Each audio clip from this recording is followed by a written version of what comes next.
All right, we're live. Thank you for joining us. We have an exciting program tonight. I'm feeling very official in my intro there because we if things feel like they're going now, right? Like this, like we're getting more of the national spotlight Yeah. shine on Justin Fields and the Bears. So it's like, man, we need to kind of step it up here. We need to step up our game because Justin Fields has. So, how are you feeling today, EJ? You feeling like you got to step up here? A little bit. And it really is because of the last 3 weeks. I think Sunday was Sunday was a moment and we need to talk about that and we will, but this is it. Like we have been Justin Fields fans since before he was drafted, directly after he was drafted. We've seen the struggles, some of those imposed by others, some of those self-imposed by him. We've seen the up and down. We've seen flashes and the big plays and the almost wins and the whatever else. And yes, the Bears did not win this game. I don't care. This is a massive W for the organization, for Chicago, for Bears football fans. This is a thing. Like, put a pin in it. This game is a thing. Yes, he won the award, the whole bit. It's the game. This game says all that stuff about Justin Fields. Is he the guy? Are they going to support him? Are they going to draft another guy? Will he ever? Gone. Done. It is over. The entire league has seen it. He won Offensive Player of the Week. Like, all the DCs from now until the end of the season are like shaking because they're like, oh, what am I going to do about this? Like, he can do this any week. Yeah. This is his arrival, which is why I'm wearing this t-shirt, not because they won. I was going to save it for a win. This is a win, and every Bears fan needs to understand the Bears have not had a superstar quarterback since probably Sid Luckman. Yeah, I've said this 100 times in 100 different places, but Johnny Lujack was a star. He just didn't stick around long enough. So, right. We got to respect the man's still alive, by the way. I mean, Johnny Lujack's still out there. So I'll take Luckman and Lujack and glue them together and say it's been a hell of a long time. Either one of those guys played quarterback for the Bears. So in the modern era, in the Super Bowl era, like, you can say what you want about McMahon. He was a winner. He's a great personality, and he's an amazing guy. As a quarterback, as a football player, he was not a superstar. Like, Justin Fields showed on Sunday that he has everything he needs to be literally one of the top 5 to 8 quarterbacks in the league. It has been a damn long time since the Bears have had that, and we don't really quite know what to do with ourselves. It puts us in a new spot. We're like, wait, he's good. Oh my God, hold on.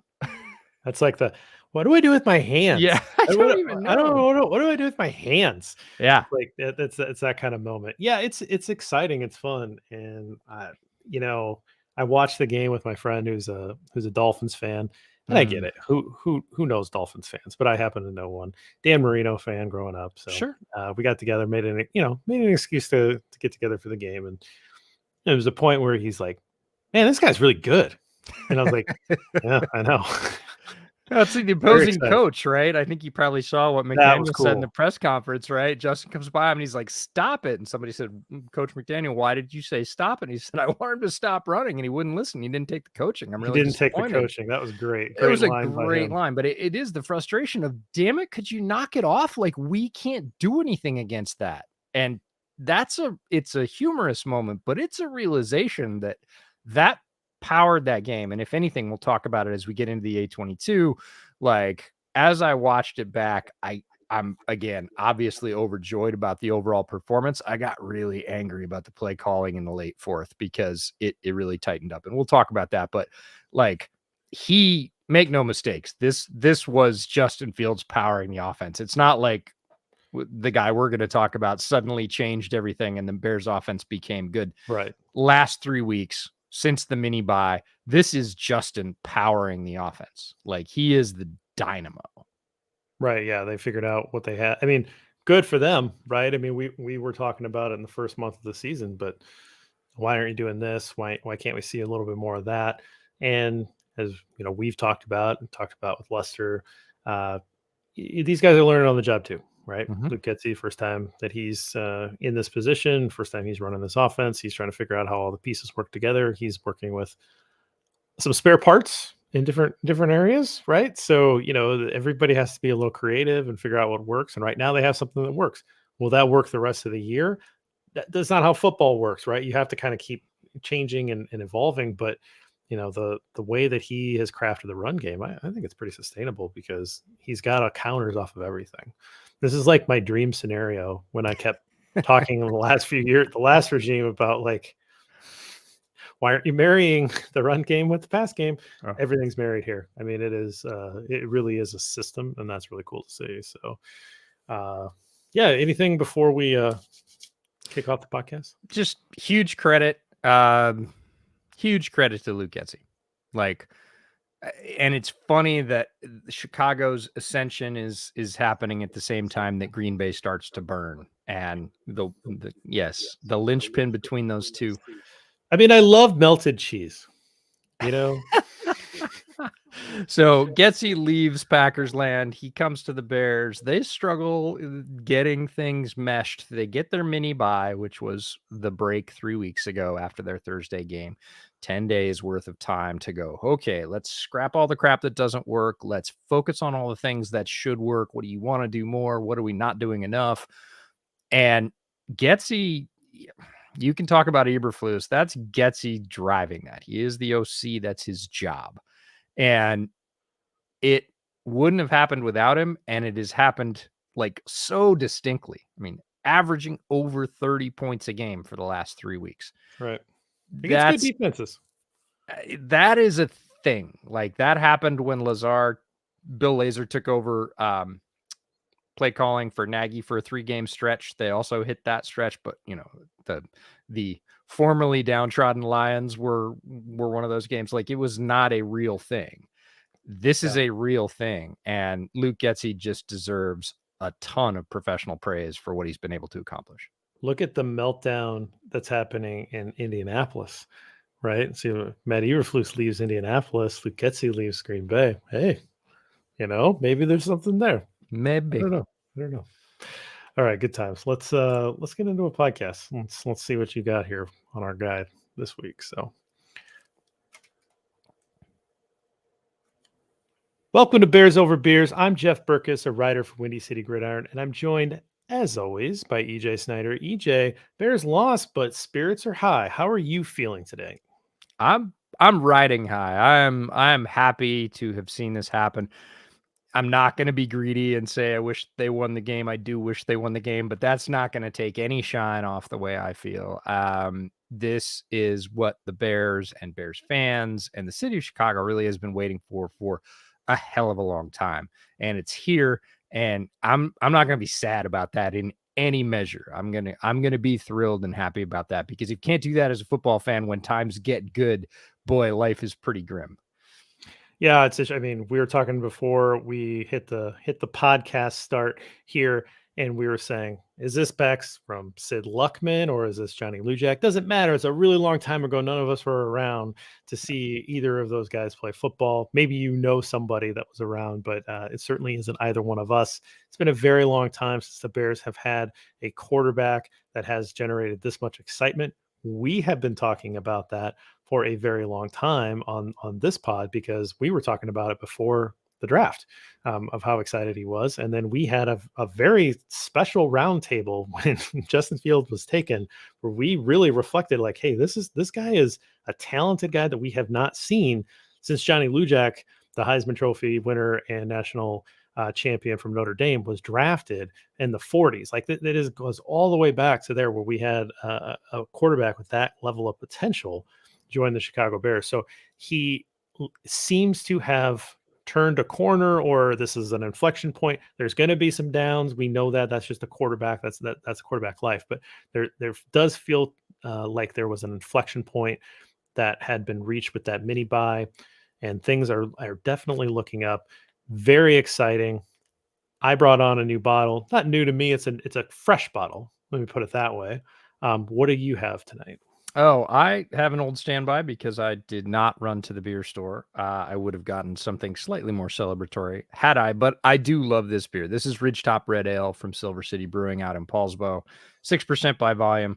Does it have the IBUs on here just for my JB rating? It doesn't. You would probably like it, and we'll talk about travel later on in the podcast. But that's what I've got. What's your fresh bottle? No, just a fresh bottle of Blanton's. Oh, just a fresh bottle of And Blanton's. you know, What it's letter did you get?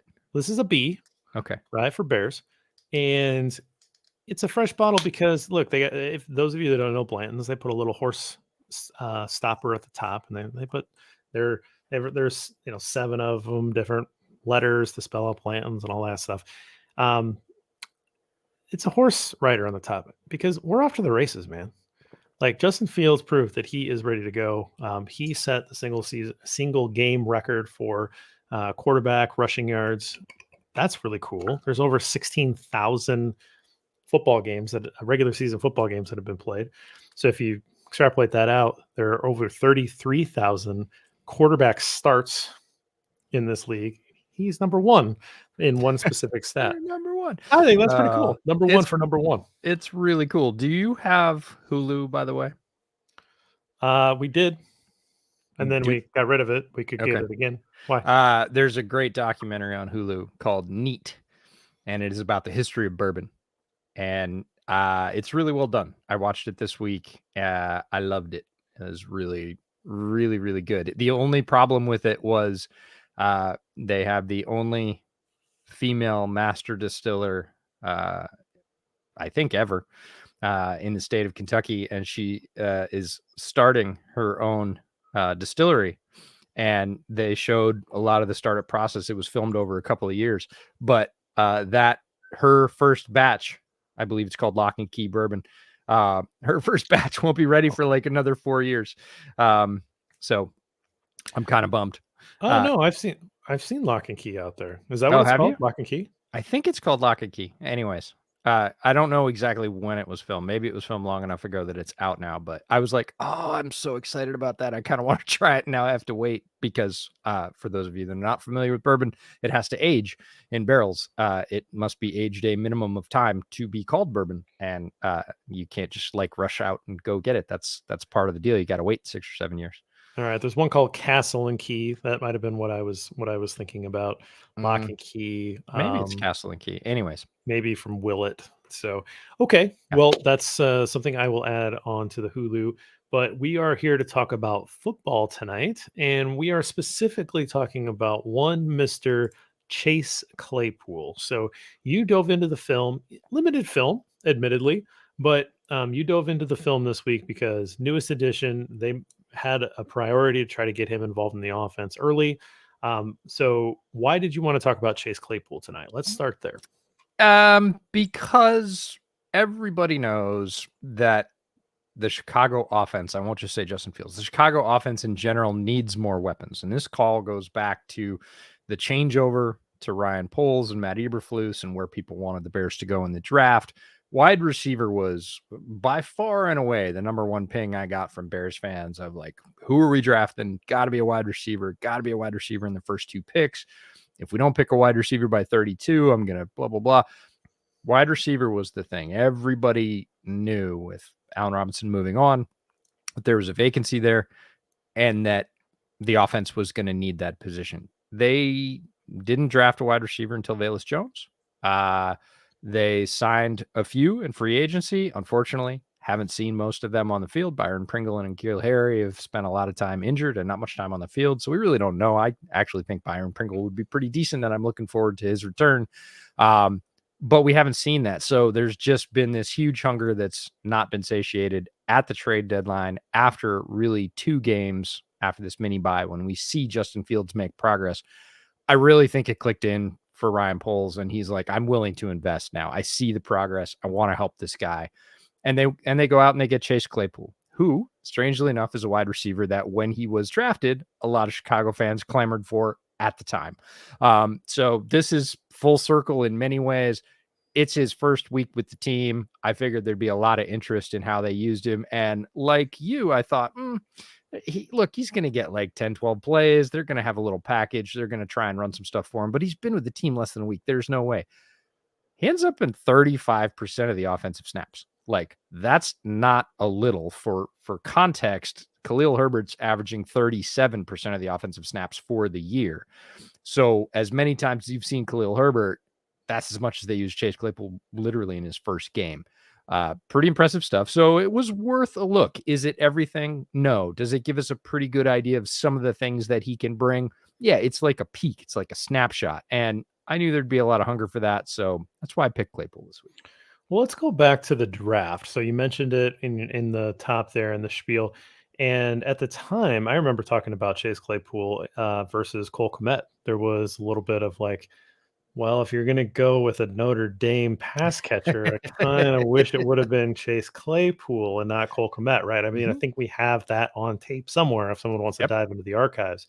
But what did you see with Claypool coming out? I know there was a thought in your brain for a little while about maybe this guy's like a Kyle Pitts type tight end, but then he kind of blew the doors off when he ran his 40 and kind of took that off the table. But what did you see from a scouting perspective in Claypool, and where did you have him in that draft area when he was coming out?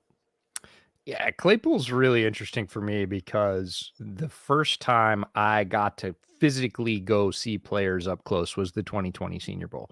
And that was the year that Chase Claypool came out. So Chase Claypool was one of those players. He was in that first batch of players that I got to stand in a room with and interview and watch them walk across the stage at weigh-ins and be right down on the sidelines during practice and really get a feel for how big they are, how fast they are, how well they move, how well they interact or don't interact with people. So I feel like I have more information on, Claypool's class and forward because that was the first chance. But the reason I thought he might be a tight end was Tuesday at weigh-ins at the Senior Bowl. He walks across the stage and it was staggering. Like, he is a big dude. He is Cordero Patterson big, if not bigger, and completely cut. And you're thinking, man, this guy could make a really good, call him what you want, blocker, move tight end, pass catcher, red zone threat. And we didn't know he was as fast as he was. So it was a good theory for about 6 weeks. And then he went to the combine and, ran a 4.43 or 4.42. And that was the end of that because wide receivers get paid more than tight ends. He was never going to be a tight end after that. And that's fine because he still brings all those physical capabilities to the position. But, he's drafted in the second round out of Notre Dame. I had him as a pass catcher, as a riser, particularly because of what he did on the field at the Senior Bowl when we were there. He was one of those guys that came out of the week looking extremely good. He caught most things. He dominated defensive backs physically. You definitely want to see that, the ability to go up, muscle through coverage, catch balls in traffic. And we've continued to see that in the NFL. It wasn't a flash in the pan. His contested catch rate was high 30s for his first 2 years in Pittsburgh, which is pretty good. This year it's up to the low 50s, which means basically that Pickett and Trubisky were throwing a lot of balls into coverage, but he's a guy that can go get them. So ends up getting drafted in the second round, not by the Bears, by Pittsburgh, number 49 overall. It's his third season. He's 24 years old. Strangely enough, he was born in Abbotsford, BC. I learned that today. Abbotsford is literally 3 hours north of me. It's the first town that I get to if I cross over the Canadian border, even before I get to Vancouver. Have no idea what the story is there, but he was born in Canada. 6'4", 238, very similar size to Cordell Patterson. Very similar speed as well. And his RAS, relative athletic score, was 998. He was Megatron level. This is ridiculous stuff. That ranks him number 5 out of over 2,400 wide receivers ranked between 87 and 2020, 1987 and 2020. He's number 5. Like, wide receiver, a very athletic position. Chase Claypool, 5th. So let's pause for a moment there because that was something that we saw. Now, there's not enough data on Ryan Poles and his drafting to make any sort of claims of trends or what he likes, whatever. Like I'm the first one to say that you don't have a big enough sample size, but it sure seemed like there may have been a pattern that might start emerging that this guy really likes super athletic players. And a lot of the RAS scores were lighting up with a lot of green in his picks and with the guys that he was taking chances on with undrafted free agents or, the claims process too, right? He was going after these guys. He's trying to get bigger, faster, stronger, particularly faster. And so when the trade deadline was coming up, some people floated the idea of Chase Claypool, and I didn't bat it down because you look at his relative athletic score, and you're like, sure looks like a guy that Poles would like. Yeah, I have 4.42 in the 40 at basically 240 pounds and a 40-inch vertical also at 240 pounds. That's getting up towards like Brian Urlacher athleticism, which is, a crazy ceiling. You're talking about a hyper athlete here. So he's also productive. There's a lot of guys that are hyper athletic that aren't terribly productive. His first 2 years in the league, he averaged 60 catches and 866 yards. He's really consistent, 14.35 yards per catch. So this is a guy that has an average depth of target, goes down the field. Also will get yards after the catch with that big frame, run through people. He doesn't mind contact. But this is not a guy that has, had this great flash of a Senior Bowl and a combine and came in and then struggled to produce. He produced right off the bat. Most people notably know his rookie season. He had 9 touchdowns. Seemed like every time he turned around, he was catching a touchdown. That fell off logically. Regression happens in his second year, but this is not a guy that struggled to produce against NFL athletic talent. And one of the reasons is because, look, man, he's really big, fast, and strong. And sometimes it's Jimmy's and Joe's over X's and O's. Like you throw a ball up, there are 2 guys there. The bigger, faster, stronger one goes and wins it. I think we have to at least acknowledge that Ben Roethlisberger last year had really no business being on a football field, and the year before was borderline. And so the fact that he was producing in that 2 years ago with Roethlisberger was pretty impressive. And then last year, like, I'm sorry, I don't think you can take anything from that. I I don't want to be mean to Ben Roethlisberger, but I think I could have thrown about as hard of a football as Ben Roethlisberger last year. I mean, he was done, and that they somehow they were imprisoned by that contract. They were Mhm. at his whim. Like they I don't think that Pittsburgh could do anything about it. They had to just go with it. And Yeah. he decided he was going to come back. They had to play it out. They had to play out the string.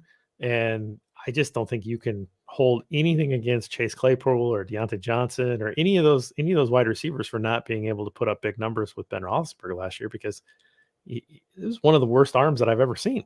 And his average depth of target was like, I don't know, was it negative? Like, I mean, like it Yeah. was ridiculous. He couldn't push the ball down the field more than 20 yards. Everybody just sat on everything. So, No, but uh, I mean, production wise, 866. A lot of people think that you have to get 1,000 yards or you're not a good receiver. There are relatively very few receivers in this league that get 1,000 yards. And number 2 and number 3 wide receivers, and you could say Claypool was kind of either in Pittsburgh, depending on the year and the emphasis and where the ball was going. 866 is really good. That's top end production for a number 2, certainly a number 3. Number 3s are like 600-700 yards. This is a guy that was pushing for closer to 900 yards. So it's there. He's young, he's big, he's fast, he's strong. He's been relatively healthy his first couple of years, knock on wood. And there's, his best football could still well be in front of him. no, I think it is. Yeah. Like you say, young guy coming up. And again, I think that production, if that kept his trade value down a little bit, I mean, Bears definitely paid up for it, but this is a guy that I think could explode and have giant numbers. It's all there. So I'm excited. I think it was a good trade. Everything leading up to this is exactly what we're excited for. So let's talk about this specific game, how they tried to deploy him in his first action, and what we can expect moving on from now through the rest of the season. Yeah, how they tried to deploy him was a bunch, but as you can imagine, with less than a week to learn the system, it was pretty limited in the type of target and where they used him on the field. We'll talk about that. Overall, 6 targets in this game, same number he saw the last week in Pittsburgh before he left, so not a huge drop off there. He only picked up 2 receptions for 13 yards and 1 rush for 4 yards. You might look at that if you're stat scouting and say, he didn't really do anything. You'd be wrong. He did some things right off the crack. Was the starter at wide receiver on the first offensive snap of the game. That's a signal. Like, yeah, the new guy's the starter at wideout. He's going to be listed in as starting that game for Chicago. Funny thing on this second offensive snap, first snap, he just runs a route. No big deal. Second one, he gets a high five on the second snap from his former Notre Dame teammate, Cole Kmet, because the two of them get together on Jalen Phillips and do a little combo block. When they're done, Cole Kmet's like, yeah, it's been a while since we've done that, huh? We just stoned one of the good pass rushers in the NFL. This is cool. It's just one of those little things you see on tape. You're like, oh, yeah, they're teammates at Notre Dame. I forgot. They're friends, right? Yeah, and they're buddies. You've got other Notre Dame guys and connections on that team too. I mean, I think that stuff matters, right? Like, it's Totally hard to get matters. traded in the middle of the year. Like, you go to a brand new team, you don't know anybody. Like, these are still human beings. And here you have this. I think it's the best possible landing spot, not only because of Justin Fields' skill set, but because of the personalities and the actual people that are on the team that know him from college. So it's a soft landing, and it's a place where he's going to be valued, and a place where his skill sets are needed. So much of this works. It's just such a great trade on so many levels for Chicago. But sorry, Notre Dame connections. It's fine. It's just flash back to me. I was like, that looked like a spring ball rep, right? That looked like a spring ball rep at Notre Dame, where they're like, haha, they say that guy's going to get drafted. We just kept him off our quarterback. Let's go. I need a Bears Clover Shamrock hat now. Yeah. To signify all these Notre Dame guys. But right. Anyway, just link the two together. Keep going. No, so first quarter, 13-16, he gets used on double motion to show coverage. So this just means they motion him back and forth to figure out what they're looking at coverage-wise. It gives Justin Fields an indicator. And then they use him as a quick screen. Basically, they've got 3 wide receivers out left. He's the guy that catches the ball. The other 2 are supposed to block for him. I say supposed to because he makes a good solid catch, which is always something I want to see on the screen. He actually drops ones later in the game, so that's a little bit of foreshadowing. But his outside blocker, who was ESB, whiffed. So he got hit immediately. Like, Equanimeous St. Brown did not catch his block at all. So the guy hits Claypool like at 2 yards. It was a nothing kind of a play. Like the catch, didn't get anything out of it. First quarter. Here's the play that really sort of defines, so he didn't get a lot of catches, but he did change the game. 12-23. This is the first deep shot down the left edge. Lines up wide left. Bears get straight cover 1. It's man coverage, single high safety. Everybody's in man. Uses power at the line to beat press because, again, he's a big, powerful guy. He's a lot to handle. He just basically blows through press, kind of swims through it. And then he kind of slows up mid-route. And it was like, why do you do that? At first I thought, maybe it's just because he doesn't know how far Justin can throw it. And it's sort of a chemistry thing. Nope. End of the play. Out comes the flag. It was DPI. He basically got tangled up, was left to try and make a one-handed catch at the catch point. I thought, it looked like he slowed up. Well, he did slow up mid-route because he got tangled up with the defensive back, draws DPI. This pulls the Bears down inside the red zone. So although he didn't get the catch, he moved the offense 35, 40 yards down the field because he got held, because the guy had to hold him. Like, the safety was not coming over the top fast enough. This was one-on-one, and he was by him. So he held him. And, probably a good call, because if he gets loose, it's touchdown and the top blows off the stadium, and it's going to be really, really tough to keep up with the Bears after that. Interestingly enough, once they hit red zone offense, they didn't do any of those installs with him. He comes off the field. He didn't play in red zone all day. When they got inside the 20, they pulled him off the field. Totally understandable with, less than 6 days of prep time, probably fully by the time they get to it. Interesting also to see guys in the offense to try and help him along. So we talked about Kmet early on. You saw Justin Fields at one point go, no, man, motion. Like, now. Yep, come on. Like, this is where I need you. So the guys out there were trying to get him into the flow. They know that he doesn't know it yet. So your opening question about what we saw this week and what we're going to see next, we're going to see more. It's going to be more plays, more formations, more in the red zone. We're going to see more as he gets more comfortable. But this week, what we got was a whole lot of screens, a couple of deep shots, nothing in the red zone, and some decent blocking, which we'll talk about later. First quarter, 6:28. This is blocking on the Kmet sweep. So he runs an outside release. This is a very savvy thing to do. He tries to beat his man to the outside like he's going down the boundary, and it's to get leverage.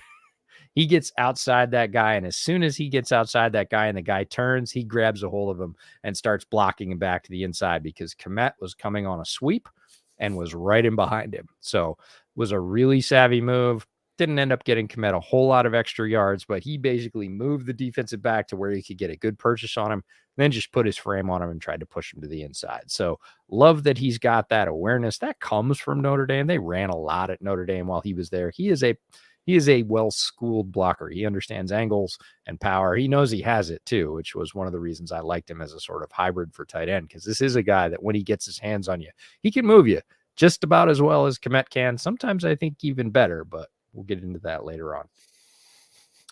Well, and also that was the appeal of Equinemius St. Brown when he came over, was like, hey, he's a pretty good blocker. So this is what Poles, well, that's what Poles like. So I that know, but I that makes me itch because having watched a lot of all 22, like I had limited expectations for ESB. I liked him as a draft prospect when and where he got picked. He developed some, but when he was coming over to the Bears and that Notre Dame Bears connection kind of kicked in, everybody's like, oh, this guy's gonna be great. He's gonna do these. And I was like, tone it down a little, Tony. I don't think so. Like, he's gonna be okay. He can run deep, but he's dropped some passes. He whiffs on some blocks. He doesn't have a great amount of separation, even in this game, later on in the game. Again, down in the red zone, he's one of the guys that was playing pretty regularly because Claypool wasn't. And there's not a lot there to love. He's an average player, and I'm not gonna defend. I'm not in love with Equinemius St. Brown, but I am happy that I can pronounce the name.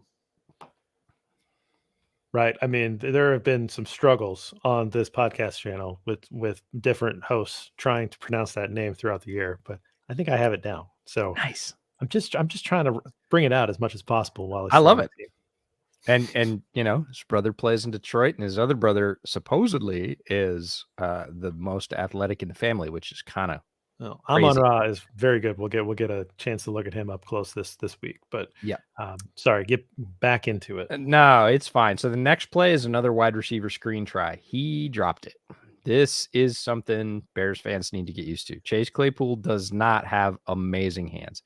He can catch the ball. He is good. He is solid. He is not one of those guys that's going to make amazing catches week after week. And he is going to drop some easy ones. You can call them concentration drops. You can call it whatever else. So I was happy about him grabbing the first one very solidly, looked it into his hands before he turned.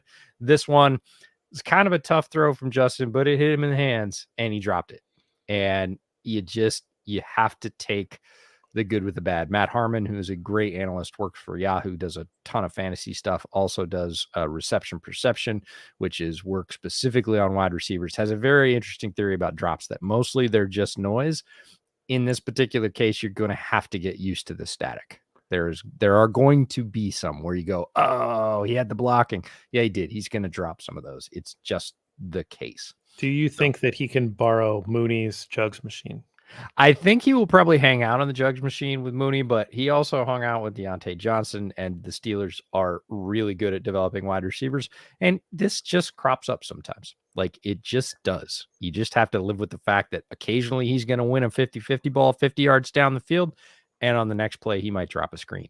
It just, don't get super angry. Nobody's perfect, and this is one of his things. We live with the good and the bad. Next play after that, another wide receiver swing. They are trying to get the ball in his hands at this point. This one with no blockers, which was really interesting because all the other ones, it's why it's swing, not a screen, right? The other ones had blockers in front. I'm calling those screens. This is just a straight swing. He just basically takes a half step back. It's one-on-one. He gets to try and beat the guy. He breaks the first tackle and picks up the first down. Just again, this one with a move, with a nice juke to the inside. He can break them with power, and he will break them with power.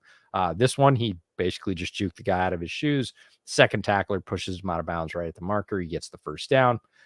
This is back to the good. This is a little bit of the roller coaster ride, right? We'll get these huge plays. We'll get these sort of basic plays. We'll get these plays where he breaks some tackles and picks up some extra yards.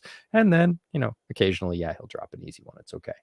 Quarter one, 4:22, yet another wide receiver screen try. Justin threw this one over his head, which is kind of a bummer.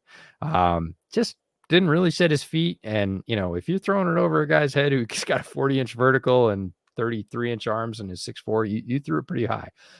Justin just sailed this one. And it's too bad because the blocking actually looked better on this rep than it did on the one where ESB whiffed it. So he had a little blocking. He might have picked up 8 or 10 had that ball been on target. I don't think Justin caught the laces on that. I think he threw Yeah, the bat part of the football and didn't have it and sailed on him. Yeah, this is the same as what we were just saying about Claypool. Is Justin's going to have those moments too, where he's going to drill a deep ball 55 yards down the field and it's between the numbers, like throws it between the DB's hands, just perfect. And then he's going to turn around and airmail the screen.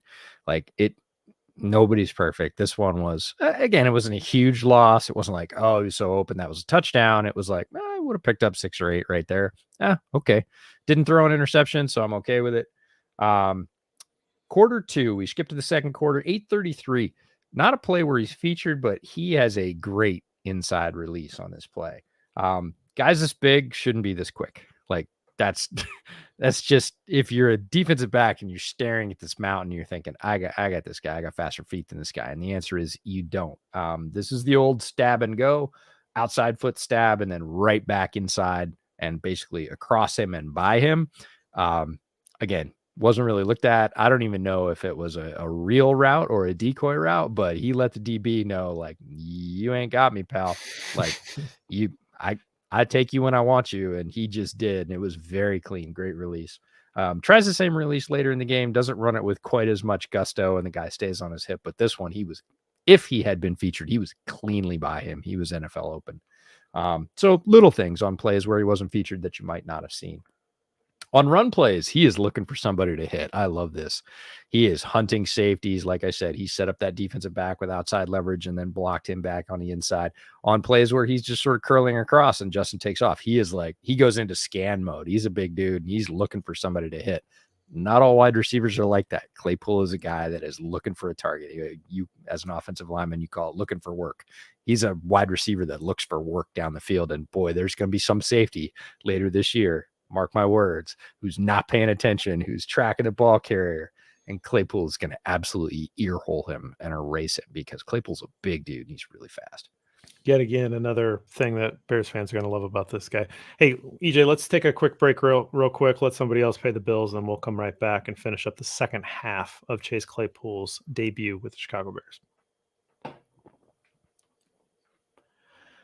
All right, EJ, we're back. We're talking about Chase Claypool, his first game with the Chicago Bears after the big midseason trade. Very exciting to see him get some reps. He said 35% of the offensive plays had Chase Claypool in the lineup. We will only see that number go up until he's playing the vast majority of the plays, likely by the end of the year, as he gets more of a rapport going with Justin Fields heading into the offseason. And hopefully we have the Chase Claypool, Darnell Mooney, Justin Fields trio head into the offseason and start to build even more rapport.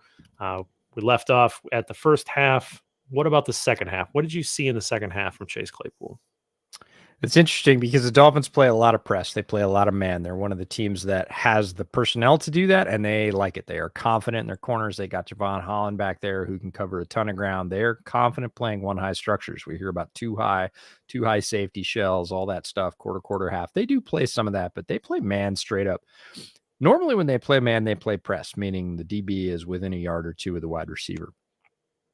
When they didn't, when they gave him cushion, when they rolled off, they know he's fast. He rates a pretty decent cushion. You can tell how fast DBs think a wide receiver is by how much cushion they give them. He averages about plus minus 9 yards worth of cushion. Now, that's not the most in the league. The fastest guys in the league are going to get about 12, which is kind of ridiculous. Guys that aren't very fast are going to get 6 or 7. They're playing about 9 yards off Claypool. They know that he can run by them, which is just something fun. So into the third quarter, 456, little slant. Justin leads him just a touch too much on this one. This is one of the very few routes, like straight up routes. I'm not counting screens and swings and all that stuff. So, besides the deep shot goes down the boundary, which we saw a couple of, this was one of the only routes that he ran. Just a quick little slant. Justin needs to put this ball on him because he has a middle defender dropping to him. He leads him a little much. It's down. It just needed to be right in his chest because if he'd laid out for that ball, he's basically throwing his head into that oncoming defender's knees. Not a great look. So it was a miss. Hit him kind of in the hands, just one of those things that they'll clean up with more reps. Third quarter, 125 left, the sweep run. This is a sweep run to Claypool. Interestingly enough, the two blockers on the outside here are Kmet and Mooney, and they have one guy at the line and a corner to get. Kmet is supposed to get the guy at the line. Happens to be Jalen Phillips. Jalen Phillips is a really athletic guy, and he's lined up a little bit outside of Kmet. So it's like a reach block. It's not easy to convert. Kmet doesn't get a good seal on him, and Jalen Phillips, because he's fast, chases Claypool down. Claypool muscles for a few. I think he gets 4 on this play. But he's basically in contact with Jason Phillips right away. Strangely enough, this is one of those, keep an eye on it for later in the season. I want to see those blocks switched. I want to see Mooney just chip into Phillips and Kmet basically swing outside, because it would run like a play that I used to run called lock option, which is now you've got Cole Kmet running outside hunting for a DB.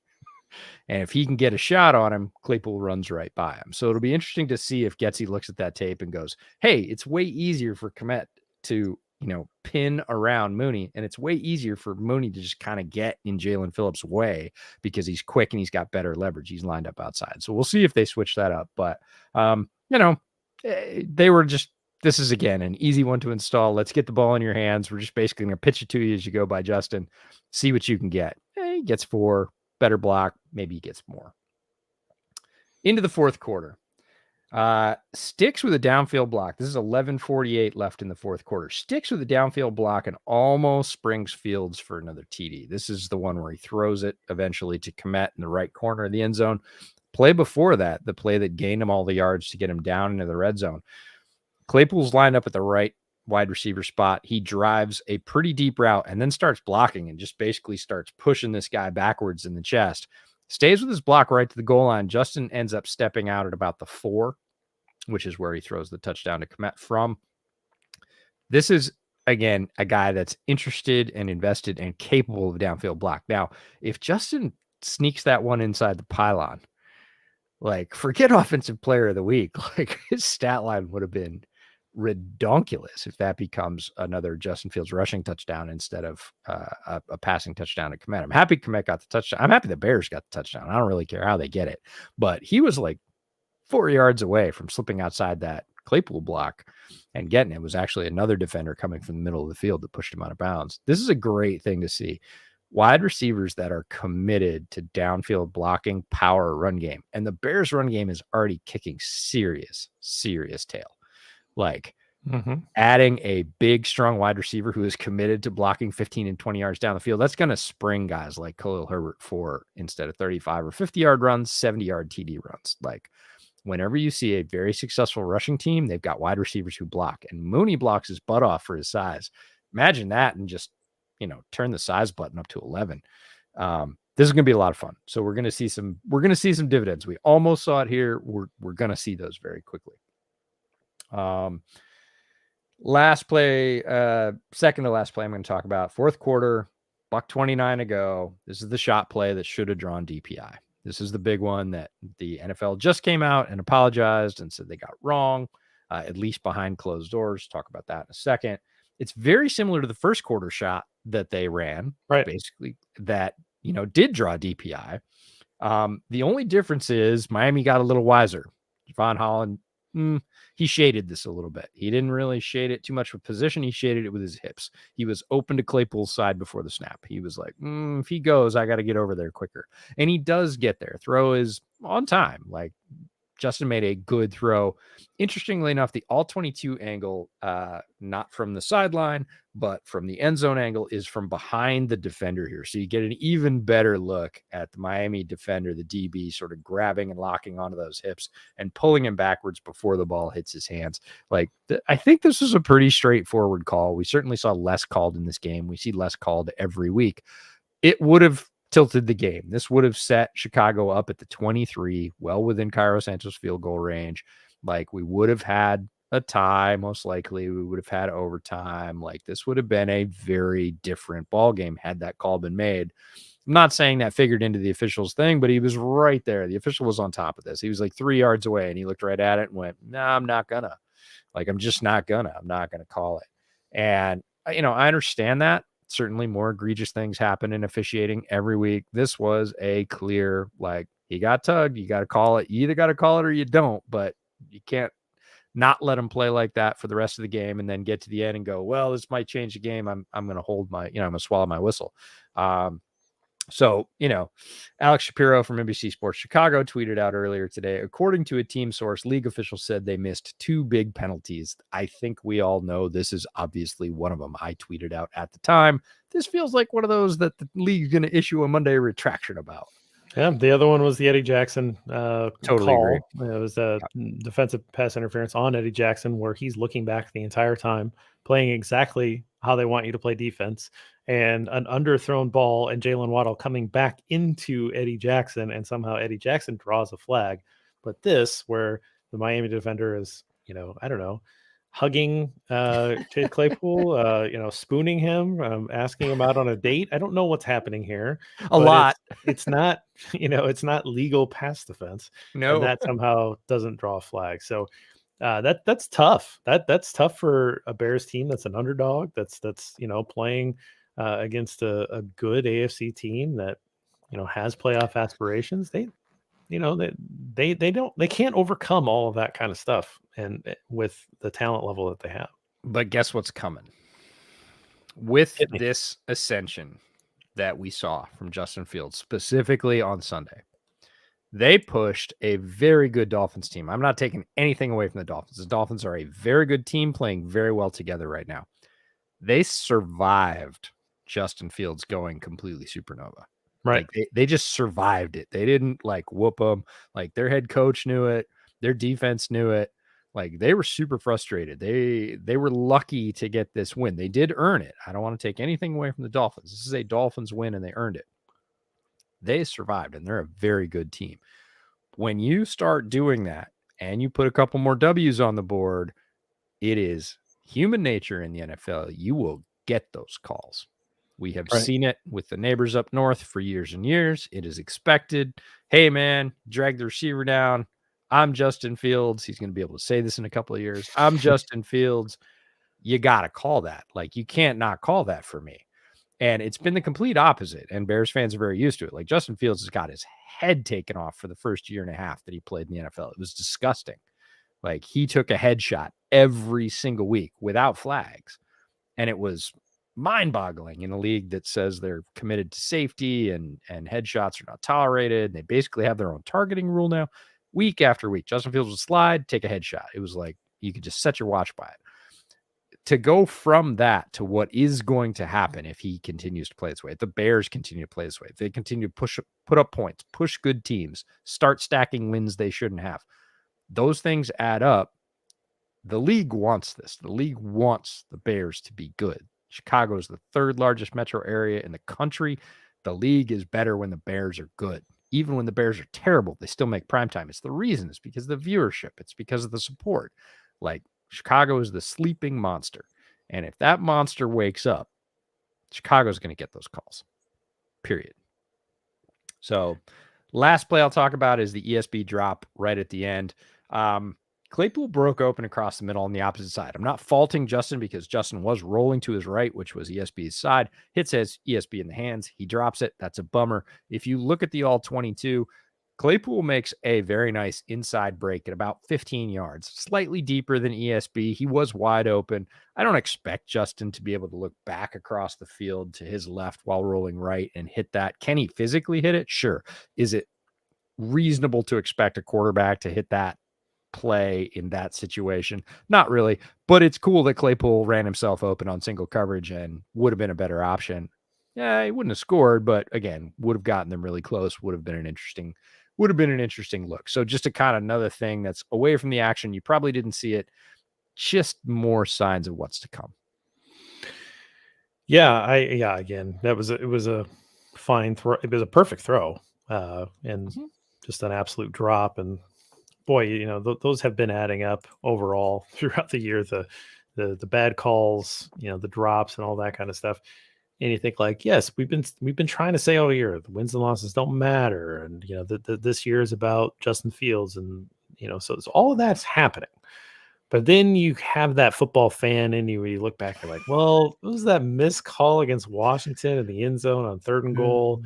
I would have put him 1st and goal at the 1. There's and then Mooney dropped the 4th down call, which 4th down pass, which would have been a touchdown. They would have won that game. They probably had a chance to win this game. Yeah, if that call's made there on Claypool, they're, maybe not win, but at least, Tie have a for really sure. good chance. I mean, there was still a minute left, right? They could have scored it there. If nothing else, they would have been able to tie it and extend the game. They had the momentum, which I know doesn't actually really exist, but they certainly were playing better, and we're making stops on defense, and we're moving the ball on offense. And there's been some other games that have had that same flavor and feel.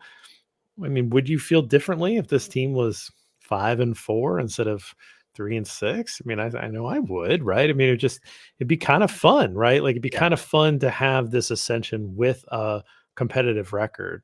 And it is what it is. I mean, again, I can't go back on my preseason mantra being like, don't worry about the record, guys. It's all about the progress and evaluating young players, and let's see what we have. And then be like, man, I'm bummed about this record. But it's kind of like, it's human nature to go back and be like, man, that was close. Yeah, I agree. Interesting stuff on a limited play set from Chase Claypool. Again, about a third of the plays is what he played, but they were trying to get him involved. It's very clear. Imagine that's going to continue. And I think that only helps the rest of the wide receivers on this team as well, right? I mean, this is only going to help Darnell Mooney, Yeah. presence of Chase Claypool. It's only going to help. Cole Kmet had a great game, right? Like, I mean, Yeah, I know that a really lot of did. that was just schemed up, but Cole Kmet had a great game. If you make the plays when they're schemed up, it doesn't matter. Right. Like, I don't care that you could say a lot of what Baltimore does with Mark Andrews is schemed up. Like, Mark Andrews is clearly a better player than Cole Kmet, but a lot of what they get him in terms of production is schemed up. But guess what? He converts it. He makes those catches. He moves the chains. He gets them touchdowns.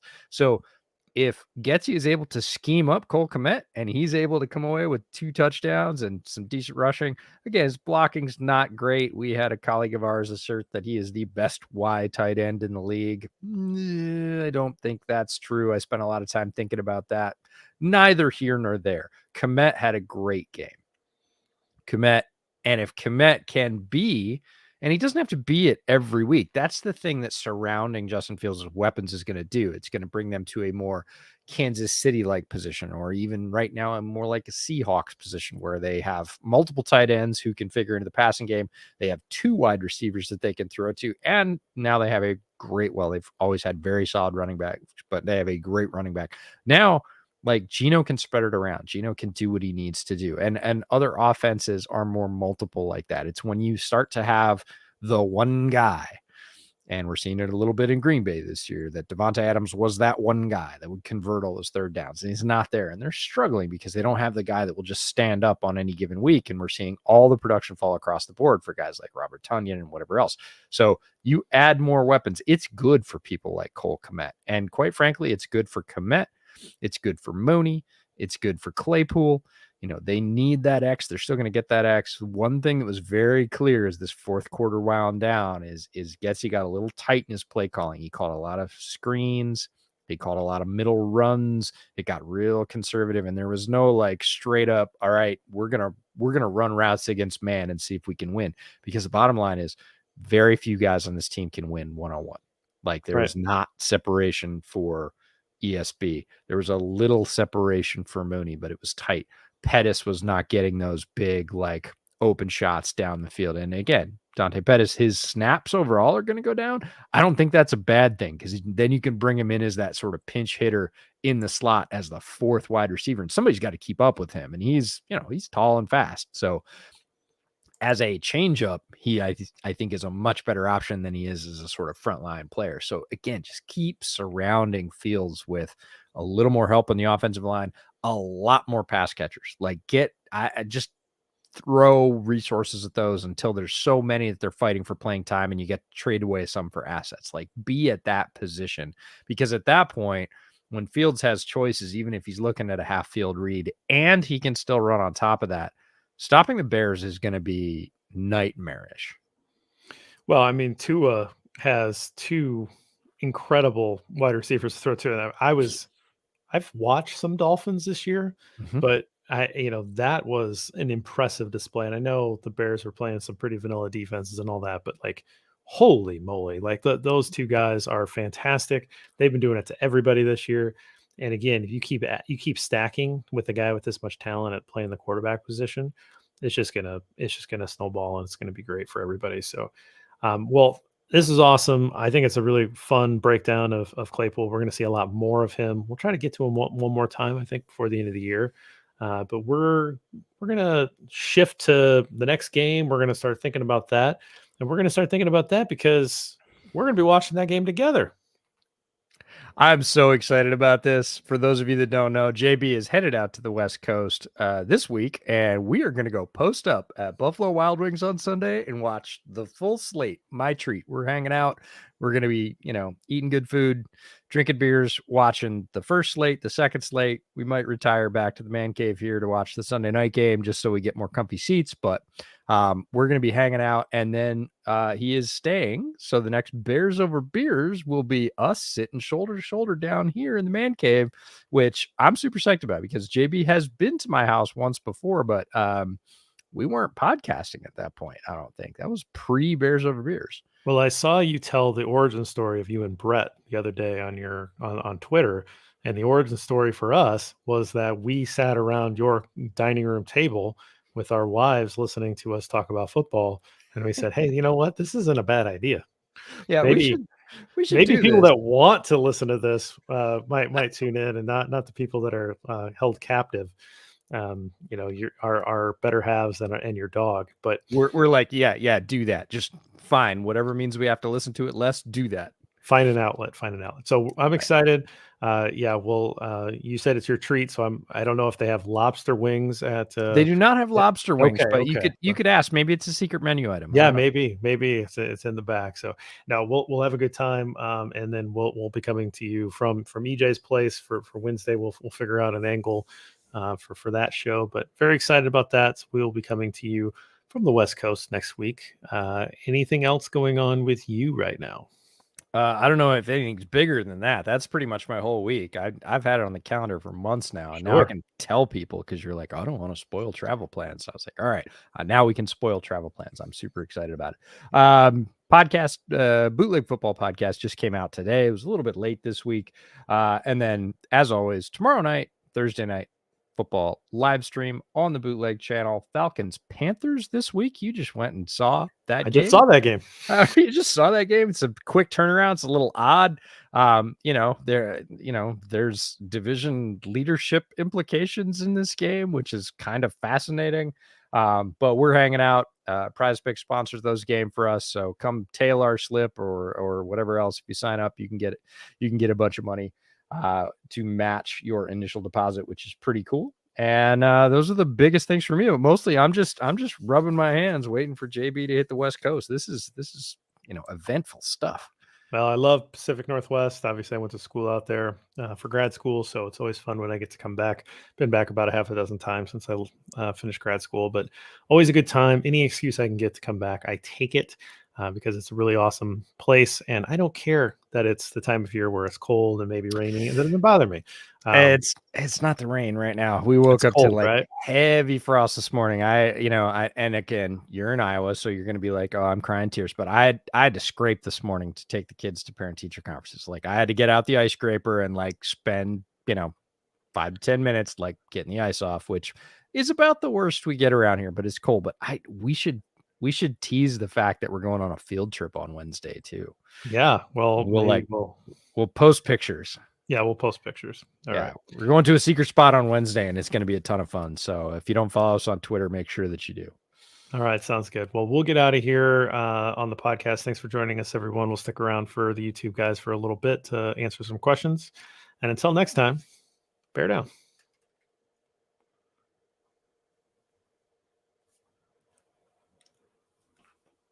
All right, man. Anything Good times. fun in the comments? Eric just asked if the Buffalo Wild Wings thing is a private affair. We haven't really discussed that. I know you like to watch games in a little more focused manner, so I'll leave that one up to you. There's obviously plenty of seating.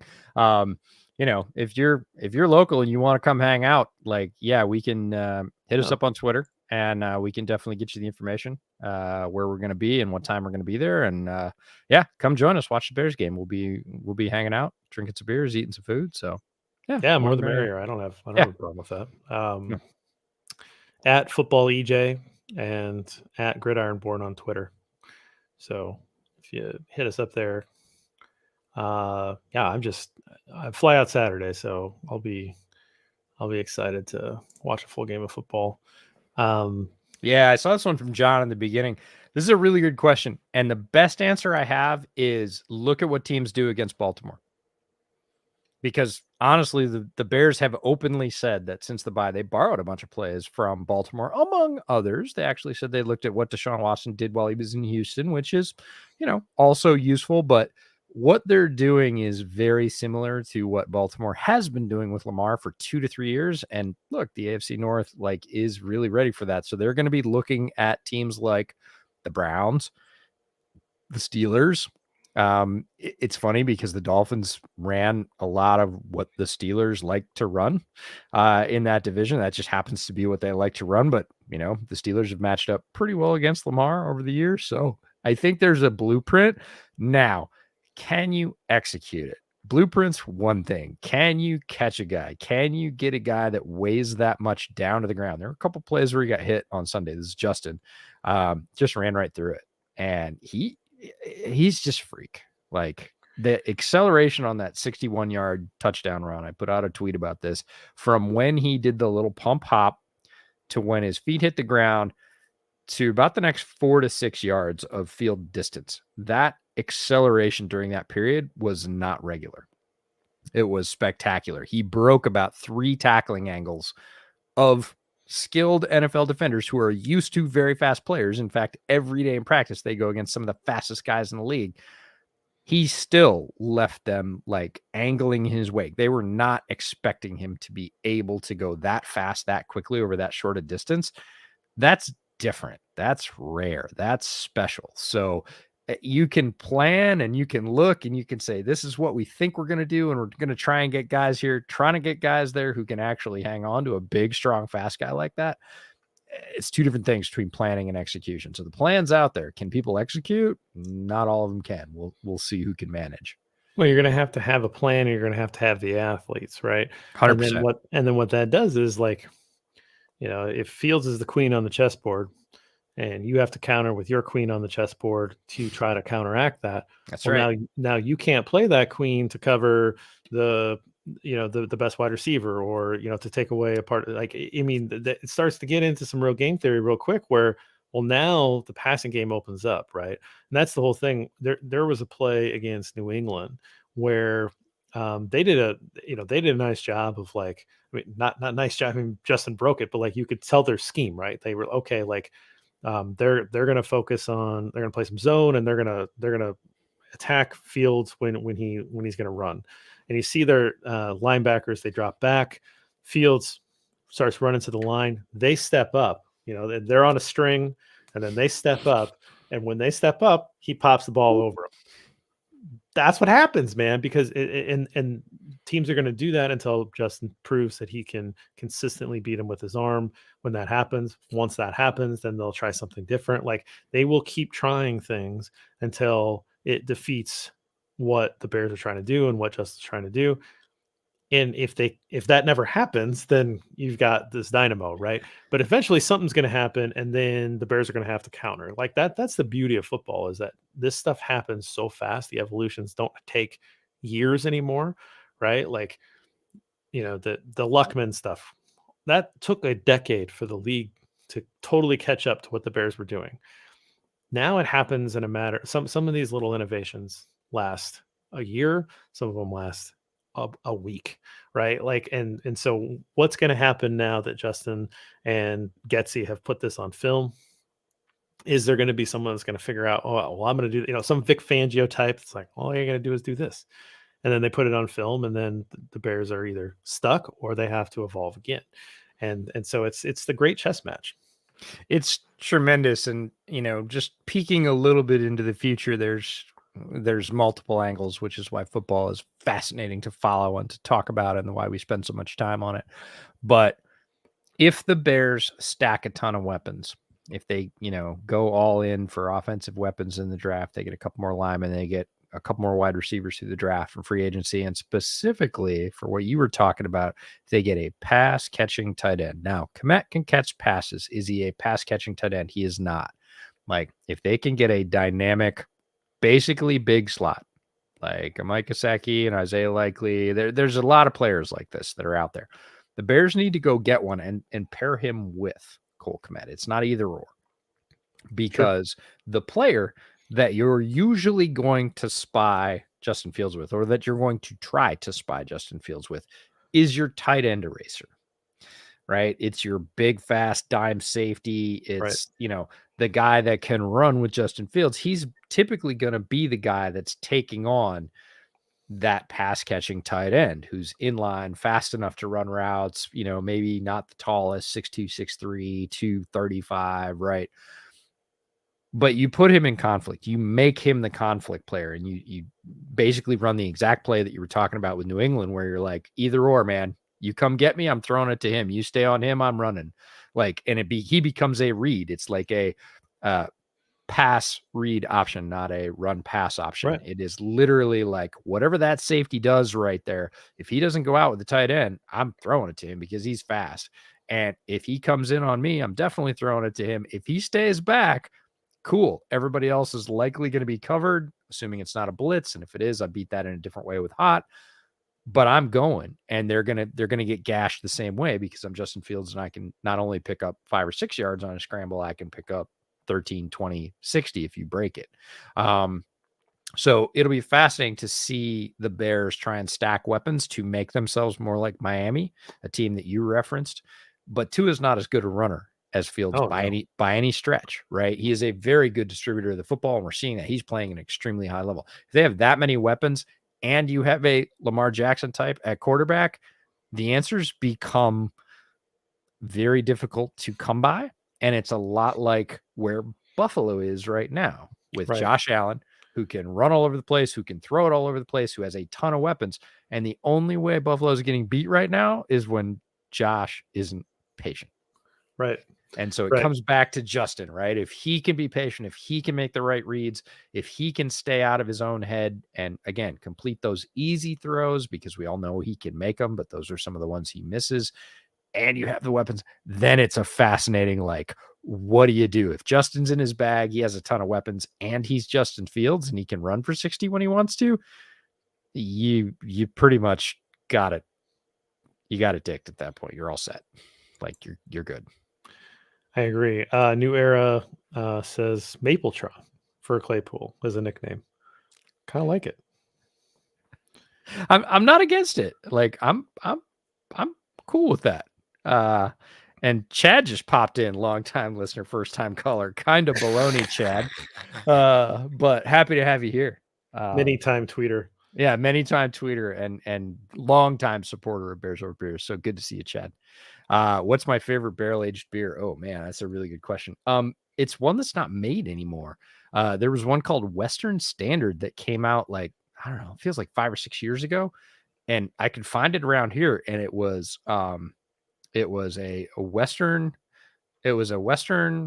frontier ale that was modeled after like 1860s, 1870s ales, Western ales, and then aged in bourbon barrels.